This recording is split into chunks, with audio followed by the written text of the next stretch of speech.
'Cause you never know what tomorrow brings in this crazy life. Hey, this life, this life, this life. Alright. What is going on, everybody? Barber223, we are back. So, what are we going to be doing today? Well, guys, it's a really exciting time in ESO. And to be honest, we have a lot of stuff to cover today. Get in, sit tight, it's going to be a long one. We're going to be covering the patch notes, update 7.0. And it's a doozy, so stay tight. All right, there's a lot of new item sets, a lot of new updates, a lot of things that are just changing in ESO, and they all look good. I mean, some things seem a bit OP, but you know what, we're gonna cover it all, we're gonna see how it goes, and let's just do it, guys. So as always, I love the appreciation you guys show me. I love it. Thank you so much. We're at 400 subs, guys. We're on our way. I want to reach 1,000 by the end of within the next couple months, so if we can, let's do it. And as always, make sure you like, comment, subscribe, and without any further ado, let me know your comments down below when the video is over, and let's just get into it because this video is going to be long. So for these new item sets in the new update, guys, number one, I don't want to go into too much detail with them.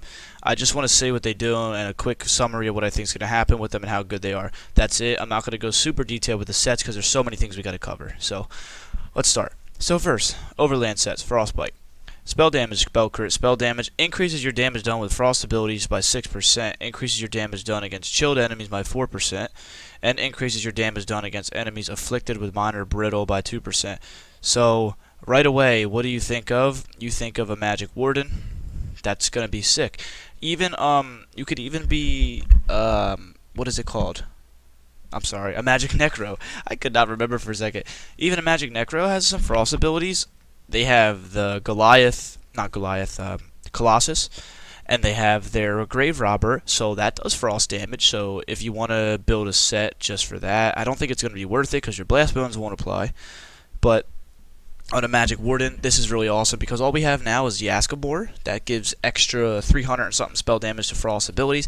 This is just flat damage. I think this is going to be better. This is going to be interesting because if you have all the buffs up at once, when you're doing frost damage, you're always going to have chilled. So let's say you use charged on your staff, bang, you always have chilled, and you have 10% damage all that at all times with a lot of your abilities. So a very, very good one there. I like that.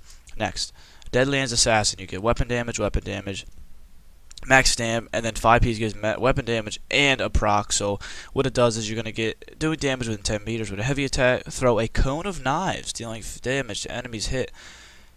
Anyone that is under 50% health gets extra bleed damage. Okay, again, scaling off of your weapon or spell damage. That is a trend we're going to see with a lot of these new sets, guys, because they are changing procs in a very big way. Now instead of just having a set tooltip, and that's what the tooltip is regardless, so you could have 30k health and still do crazy damage. Now it's going to base on your weapon and spell damage, so you have to actually spec to do damage with these procs, which is very nice. And again, as they say here, physical and bleed damage are not included in the patch note as they scale with weapon or spell damage. So next set is the Bog Raider. You get magic, health, stam, so a 3-piece that is very well rounded. And when an enemy you have damaged dies, you get 10 ultimate and increase your health recovery. That's actually a really nice set, to be honest. If you're running if you're a solo build, I like that a lot. It's going to be solid. Oh, as I mentioned here, this is going to be good on a stam DK, I think, but in my opinion. This one's nice, though. It's going to be really nice on any solo build in general. I think is going to be good. So, I like that, because getting a kill, you're going to be rewarded. I like that. Next one here is a crafted set, Hiss Whisper. So you get 3 recoveries, so you get 129 of each. And then when you deal damage with a light or medium attack, it heals you, and you restore stamina and magic. And then you deal damage with a full heavy attack, you get 636 health and restore 600 stamina and magic. So this is actually really good. Now the reason I say that is because everyone in ESO light attack weaves, they medium attack weave, and they heavy attack weave, right? So you're literally going to be getting resources back at all times. You're going to light attack weave and get 300 of every resource back literally at all times. So that's probably more than 300 a second, to be honest. Like if you have a light attack counter on your add-ons, if you just do the math, I think I got chill around 0.7 or something. So like you're getting like that, you're getting 300 of every resource back every 0.7 seconds. So like if about 2 seconds, you're getting, this is actually like 600 recovery. Like That's insane. Like, that's going to be an insane set. And then you get recovery from this. This is like Amber Plasm on crack. It's not going to show up in your stats, but it's going to be so good. Like, this is a great set. So I'm probably going to use this set. Honestly, it's so good. I'm probably going to use it. And it's craftable, so it's going to be very accessible. So the next one is weapon and spell damage, max magic, max stam, and increases the effectiveness of your weapon traits. Now this is not effect ornate or intricate. So this is incredible. This is amazing. Infused. So think about, guys, think about this one here. Ready? Imagine if you use Torix Pact, Infused, and this set. Are you kidding me? Your enchantment tooltip is going to be like 10k. With a shock glyph, you're literally going to hit people for like 6k with a shock glyph. What? Or if you use Oblivion damage, like, no, that's not fair. I don't, that's so good. That's so good. That's going to be, imagine that on a Warden. Oh, that's going to be a great set. This one's going to be, it's going to be so good. Or if you use even Sharpened, you get like, you literally get 6k pen just from having this. Like, what? Anyways, this set's awesome. It's a craftable set too, guys, so. So next we have Diamond's Victory. You get weapon and spell damage, you get crit, you get weapon and spell damage again, and when you deal damage, it grants you range supremacy, adding weapon and spell damage over time to your overtime and range attacks. Okay, that's interesting. And then dealing direct range damage grants you melee supremacy. Okay, so whatever type of damage you do, you're gonna gain extra damage to that. So range, this is a weird set. So it's gonna appeal to ranged magic builds and then melee stamina builds, I think. So that's a really weird one. It's going through design seeks. Okay, yeah, this is a weird set. I don't. It's over. Like for a magic Sork, this might be really good. For a magic Necro, might be good. Actually, really good for any range magic class. So maybe not a magic DK. Actually, no. You know what? It might be good for a magic DK. It's good for anyone, really. It's based on your build. So I like that, to be honest. It's interesting, so I don't know. We'll move on though. Trial sets. I don't even want to go through these. I'm sorry, but I'm not going through it. Like, no. New antiquities. No, we're gonna keep moving here, guys. We're trying to find the new content. There we go. Base game. We're getting there. So there we go. New monster mass. This is what I wanted. So when you break free, you release a wave. This is called Zotha of a Wakeful. When you break free, it calls enemies within 8 meters to become feared for each enemy hit. So essentially, this is like a Baloric for breaking free. That's how I'll compare it. When you break free, you get extra spell and weapon damage, and you stun people. So if you're 1vxing, you fear everybody, you get hella spell damage, you activate an ultimate, and I guarantee you they're dead. Awesome. I like that. I like that a lot. Aha! They are in Imperial City. Okay. I knew I recognized it because I saw a Molter Char and I was like, that's an Imperial City boss. Okay, that's really interesting. Cool. Okay, I like that a lot. So a Molter Char, you're going to get armor and health, and then the 2-piece you get health, but when you take damage below 50%, you are immune to all, you literally get CC immunity for 10 seconds. Interesting.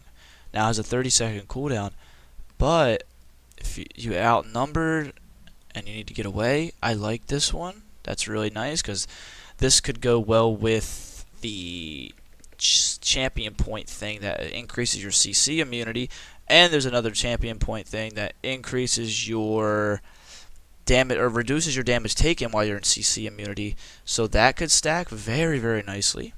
Just a thing to think about. I like how they're implementing this in Imperial City. Imperial City needs more love, and this is going to help. So anyways, the next one, Gerlock, you get 1,000 health, and then when you're in combat, each second you stand still grants you Flesh Fortress. Each stack increases your armor by 380 and your crit resist by 38. Each second you move removes a stack. Exiting combat removes all stacks. Using charge and teleport abilities do not remove stacks. So this is going to be a nice set on a Templar, because Templar stand still in their rune a lot of the time. Also, this could be very good on a Necro, a Magic Necro, to be in particular, because they stand in their totem, they stand in their Grave Robber, right? So they will basically be holding their ground. It might even be good on a DK.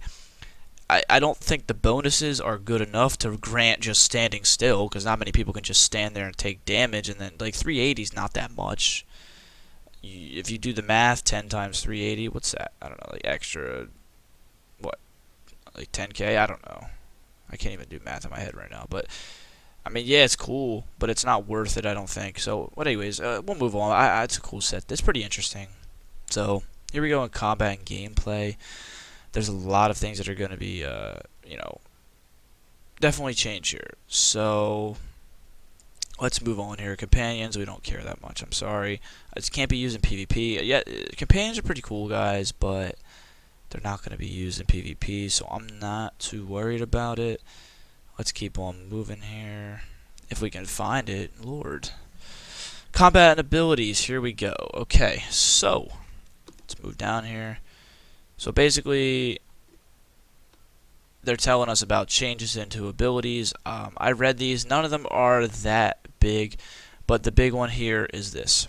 So the dev said that health recovery is quite powerful in PvP environments, as it bypasses the penalty of the battle spirit, which is true, because if you go into there, you lose healing received and you reduce damage taken, blah blah blah. You know how it works, but health recovery doesn't change. And we're seeing a lot of builds in CP that have insane health recovery, so I think they're doing a great job by reducing it. I think they definitely should have. Definitely agree with this. So, yeah, I like that a lot. So now they changed some buffs and debuffs here, mostly just minor lifesteal and magic steal. Basically, they changed. So they're now considered to be sourced from the caster of the effect rather than the target of the effect. So you're the caster. If you hit somebody and it applies lifesteal or magic steal, it's going to be coming from you rather than the enemy, pretty much. So skills change here. They changed coagulating blood for DK. They reduced the cost, so good change there. Necro, they changed Boneyard a little bit. I mean, it reduces the duration by half a second. It's really no big deal. The synergy now heals the synergy activator rather than the synergy source, but you activate your own synergy most of the time anyways, so it's really not that big of a deal. This is the one I don't like the change for, Death Knell. Reduce the amount of crit chance granted, because what does it do? It gives you crit chance when enemies are low health based on how many of the skill you have slotted in that tree. It used to be 10% per skill, now it's 4%. I don't like that. It was a really nice way for Necro to do extra damage and finish people off, but whatever. It's not that big of a change, but I don't like that. So now Agony Totem will have a 6-person target rather than hitting unlimited, or 6-person target cap rather than hitting unlimited. I actually do think that's a good change, because you could literally drop this totem in a doorway and fear a bajillion people. And yes, that's not even a number, but I'm going to act like it is. So I do like the change. Although I play Magic Necro a lot, I do think it's a fair change. So we'll move on. They're nerfing the healing, the cloak from, or the healing from Dark Cloak on Mag Blades. I think that's really stupid, or just Stand Blades, whatever you play. I think that's stupid. I like reward the no stealth gameplay, but yeah, here they are penalizing it. So we'll move on. So here's a good change here I wanted to note. Storm Calling, Bolt Escape. So Ball of Lightning, as you guys know, Ball of Lightning is the one where swords can teleport and it absorbs projectiles for them. Now the stupid thing about this is that I swear to God, I feel like Ball of Lightning would absorb projectiles for like 10 seconds. Like, I know it's an exaggeration, but this skill was like so good. I know the streak is better, but they nerfed it pretty much. It doesn't like absorb as many, so that's nice. None of these are really worth changing. I mean, Living Dark bases off max health or spell damage. Nothing really big here. I'm going to keep moving. Warden, this is a big change here, guys. So, in the healing tree, well, Arctic Wind, not really the healing tree. Arctic Wind is in Winter's Embrace. That's the tanky tree for Warden. But they've reduced the base heal of Arctic Wind by 20%. So, that's actually really big. Like, people run 30k, 35k health builds on a Warden, and of course Arctic Wind is based on max health, so they would get insane heals from that. So nerfing it by 20% I think is a nice valid change. I don't think that's out of line doing that, because it might have been the best heal in the game, and just rewarding people for running stupid, toxic, insane health builds and running procs. So I do like that one a lot, to be honest. So anyways, we'll move on. So basically here, it changed Impulse a little bit. They just changed the cost. It's not that big of a deal. Blade Cloak now deals double damage instead of ticking at a faster rate. That's one of the morphs, so basically they're just trying to make it not proc stuff as quickly, but it also does more damage. So let's keep moving here, guys. Keep on moving, keep on moving, keep on moving. So where are we here? Sorry. Yeah, so they changed a lot of the CP tree. They added, they just fixed some of the stuff. They got some feedback and they wanted to fix it. So they added 6 new stars to the warfare tree. Basically, I heard some of these are good, but we'll see. When you overheal yourself or an ally, you get recovery equal to your max magic. So that's pretty interesting. I mean, up to a cap of 150, so it's not going to be something that's super broken. I mean, you only get up to 150, so it's pretty cool though. What else? I don't really I don't really care about CP that much. I gotta be honest. I usually play no CP and BGs, so I'm not too concerned. But increase your damage done. This is a cool one though. Increase your damage done with light and heavy attacks by 3% per stage. 5 stages max at 10 points a stage. So 50 points, you can get 15% heavy attack and light attack damage. So that's really nice as well. I like that. So let's say you run that enchantment effect, or that enchantment or trait set, 100% extra traits. You run Torx pack. You have this on. You can do crazy light attack damage. So I like that a lot. It's pretty cool. So let's keep moving here. So this is the big thing I really wanted to show you guys. So this is a good one. So here we go. I will show you. So here we go, right here. So this is what I wanted to show you. Is a big one. So basically, item sets that proc events that deal damage or now heal scale similarly to abilities based on specific stats which would be called out in the tooltip. So as you guys know, they have acknowledged the fact that procs are very frustrating, they're very annoying, they blah blah blah, right? So they know this, they say it. So here's what they're doing. Instead of getting rid of procs or nerfing their damage by a flat amount, what they're going to do is change the scaling to how procs do damage based on your actual stats, which I like, because now people can't run 40k health builds and do so much damage with things such as frenzy momentum and all that, right? So basically I'll describe it. So damage focused proc sets are based on your weapon and spell damage, right? So you must have 5478 weapon or spell damage to reach the original value of many sets. Now basically what they're saying is, if you pick up a proc set, and you have 5500 weapon or spell damage, the tooltip that is there is the original tooltip. That is the tooltip that is stated on the thing. But if you have less than that, it's going to scale down to equal what your damage is.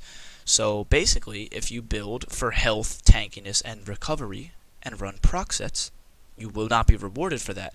If you're running around with 3k spell damage, you are going to be penalized on your proc tooltip. So, as you guys know, in ESO, the point of the game is to not be able to build for a million different things, right? You shouldn't be able to be tanky, have a bunch of health, have a bunch of magic, have a bunch of stamina, have high spell damage, have insane recoveries, and all this. You can't do it. It's too much. So, they're saying, if you build for damage, you're going to lack in other areas. If you build for tankiness, you're going to lack in damage. Because that gap didn't exist in the last update, because proc sets allowed you to make up damage you missed out on. So let's say I build tanky and I run proc sets, that proc sets will carry my damage up to an equal level, so I was so powerful. Now they're saying you have more tankiness, you are going to be penalized for running proc sets. Not penalized, but your proc set tooltip will be penalized. That's basically what is happening. So on the next thing it says, healing focused proc sets are based on the higher of magic or stam. So basically you have to have 38k of the resource to reach the original value. Again, this is based on another proc set. So I would say that healing focused proc sets, I don't know if that's going to be Crimson, because you do heal from that, or if it's going to be something else that increases your healing or something like that.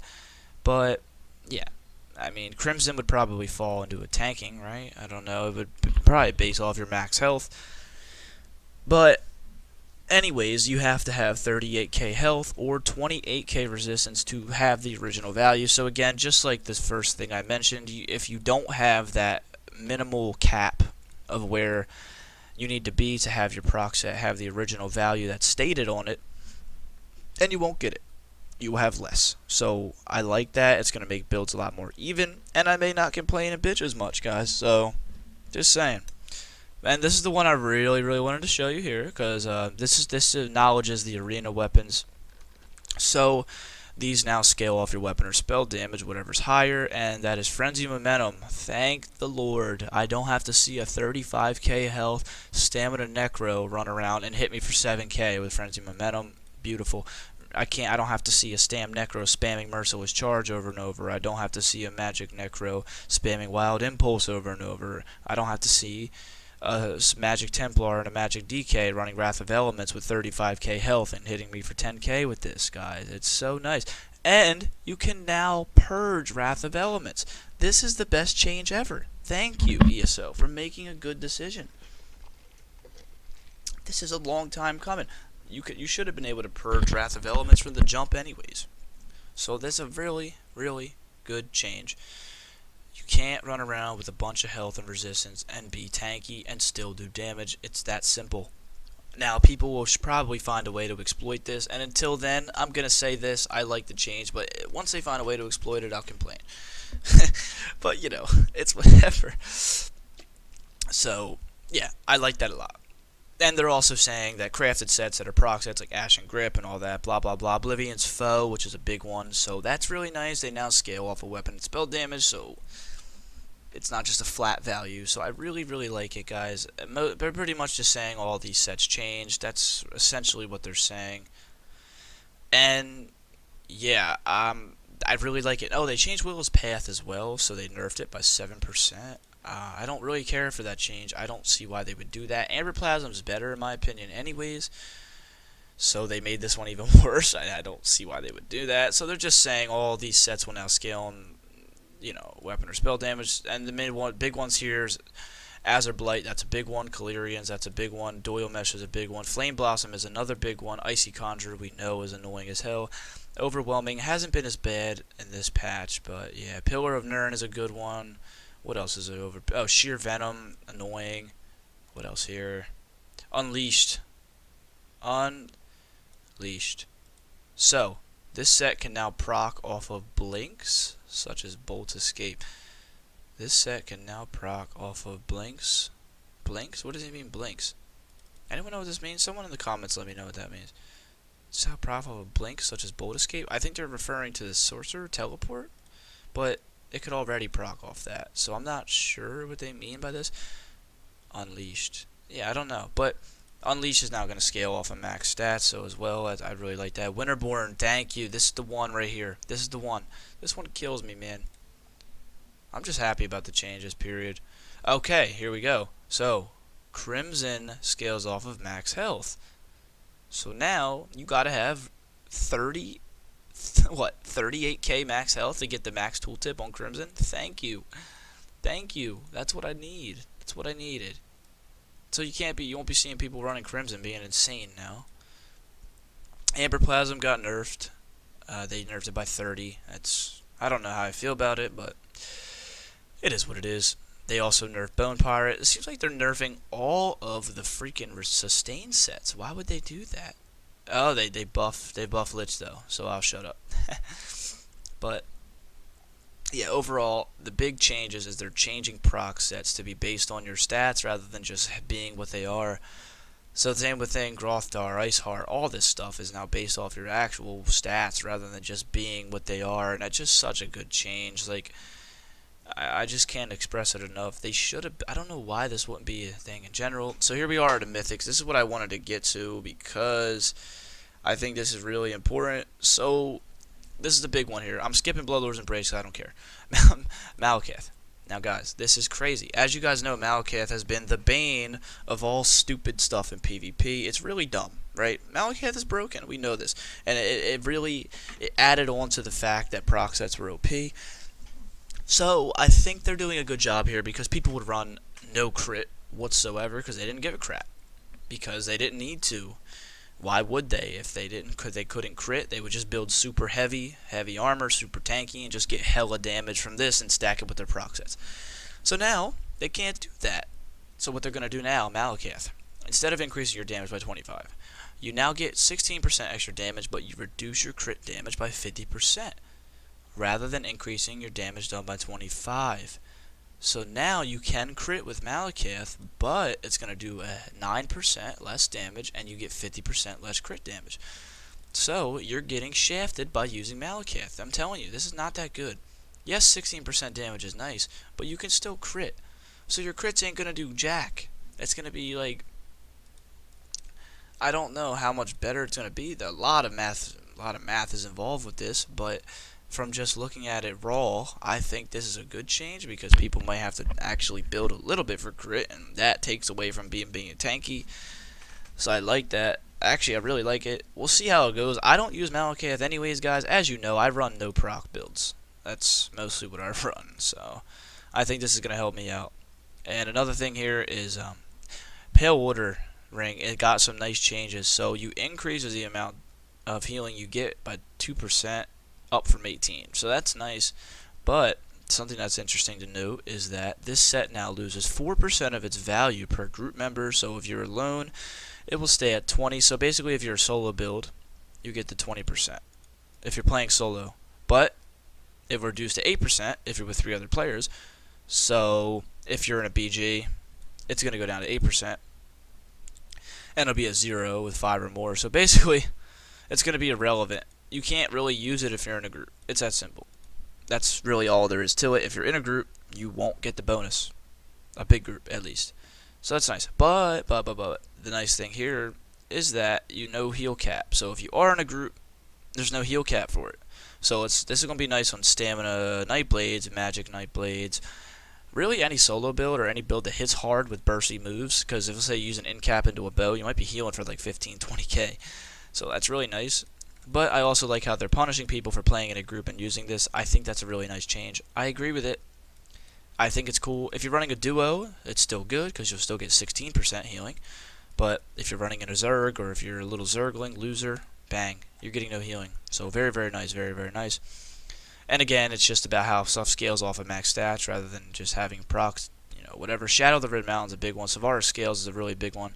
Unfathomable is another one. Venomous Smite is another one. Way of the Fire is another one. All these big sets that are used in BGs and Imperial City are just being, not nerfed, but changed in a big way. Like, I really like it, man. I really like it. So I'm glad about it. Let's keep on moving here, though. So they nerfed Bloodthorn. They nerfed Bright Throw. Wow. Okay, so they nerfed Eternal Vigor by not giving max health anymore for the 5-piece. Interesting there. So, yeah. They reduced the damage of Harbinger. I don't know why they did that. They shouldn't have done that, but it's whatever. I don't mind it. It is a powerful set. So, I think that might be pretty much everything that is in PvP. Yeah, I think that's that is everything. So, let's see here. Okay.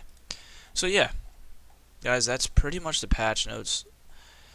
If you want me to sum it up, they nerf Malacath, they nerf proc sets, they buffed people that don't. They are rewarding people for not running proc sets. In my eyes, they're going to punish people that are proc. Excuse my language, proc whores, and yeah, I really I don't really know what else to say other than the fact that I'm happy about it. I think PvP is going to go in a good direction. I think the changes they're making, at least they're trying, right? Now, people that use procs are going to get very upset down in the comments. And you know what? I don't give a crap because this is a good change. This is a good change. I'm happy about it. I don't know where it's going to lead exactly. But I will say, I think that them changing the whole item set thing and the whole Malacath situation, maybe people can't be so well-rounded all the time. So I think this is a good thing, guys. I'm going to sum it up. I know people were saying in the comments they want a summary at the end. So, guys, I'm going to tell you, I think PvP is going in a good direction. I just want to say before I go, I really appreciate all the love you guys give me, as always, man. It's nice. The channel is growing a good amount, and I'm just, I'm appreciative of it. And if you guys have any suggestions, any feedback, anything, any build ideas, literally anything you want, I'm there. I will post it. And just keep on giving me feedback. So let me know what you guys think about these patch notes down below. I'm down to debate, and feel free to watch the video more than once to read the patch notes. I will leave the patch notes down in the description, a link for it if you want to read them yourself and go over it in more detail. But I gave my quick rundown on what I think PvP is and what I think these sets are going to do for the game. So yeah, I'm honestly really excited. I think these are good changes coming, and just keep on working, guys, and keep doing your thing. So make sure you like, comment, subscribe, and as always, I really appreciate it. Trust me, it means a lot. So just keep on doing your thing, and yeah, I'll be posting another build video in the next couple days. So yeah, be sure to tune into that, and as always, have a good one, guys. Thanks.